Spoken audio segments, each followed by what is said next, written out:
Ay! Hindi ka sinilod. Ay! Ay!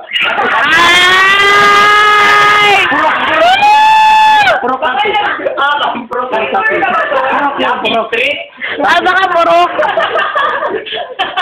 Luzon, kape street. Joke lang yung mga guests natin. Ilang. Gusto lang naman malaman, ano yung gusto mong malaman, partner? Kung ano yung addiction niya, ano, sa anong saktal siya naging addict. Yung hindi ko talaga maiwan-iwan yung pag-iusi. Pag-iusi. Okay, kung si Brad Pitt, yung hindi niya maiwan-iwanan is yung pag-inom niya, yung alcohol, yung RH beer niya, RH beer, and si Derek Ramsey. Derek Ramsey, yung hope. Meron siyang hope. Kasi dahil sa pag-hope niya, meron siyang fortune. Meron siyang Marlboro. Naging Winston siya. Okay. Ngayon naman, gusto namin malaman ni partner, ito kayo umarap, kasi kami yung nagsasalita. Mike natin. Nurot ako, memory yan yun.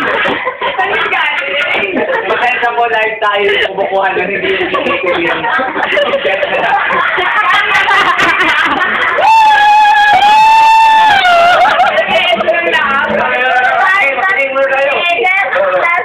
Okay, kwentuhan mo naman kami kung gaano ka ka-addict sa pag-inom. Siguro,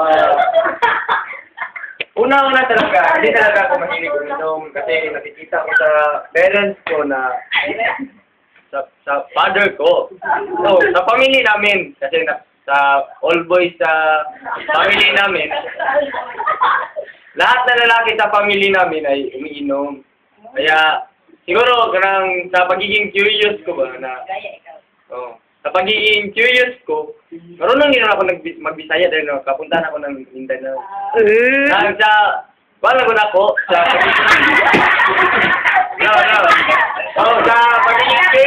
sa pagiging curious ako ba, anong inuman sila, anong inanak man. So, para sa kuha, hindi ko makainom ganito todo basta na ako sa balay because adlo ko sa akong papa. Ay ko sa akong papa, adlo ko. Pero, katulad college na ko, nag-start siya second year college ko. Nang gina-invite ko sa akong friend, good. Mga friend na nasa palibot, talking about surroundings. Nasa mga palibot-libot natin. So, siguro nadala talaga ako. Bit-bit ko. Bit-bit ko sa mga kauban ako ba na nakapalibot ako. Kasi nga, siya tadi, tilaw-tilaw lang doon, anak. Dito sa ang sugod, tilaw lang sa gamay, tilaw. Tapos, paminaw na ako nga, free magay na ako ni buhaton kay nag-board lang ako, wala na akong mamagpaparin. So nga di ko na ko buhaton, so gitry na ako siya inom. Antod na nakasanayan ako nga, dili ko ganahan matulog, o dili ko makainom. Kanang, kulang akong adlaw ba, o dili ko makainom. Kanang nga nga feeling ba nga. Dahil karon nag-eskwela ko, kanang pagkaon ng gabi, kanang kapoy yung kayo, kanang hindi ko gusto nga, tulog dito, gusto na ko nga mag-party-party sa ko, tayo, puntagan ko. Yeah, mahilig. Dili ko mahilig mong sayaw, pero masayaw dito ko kay kaya akong nakita manggod nga while nagainom kay karang nagainom mi sa mga barkada kay kanang makita ko na ako dito nga mag-enjoy ko, makastorya ko sa akong mga amigo. Bisan dili na ko kaila, dili na ko classmate or unsa man nga. Dili na ko friend. Ako nakita nga friend. Nga ba sa pag-inom ng food.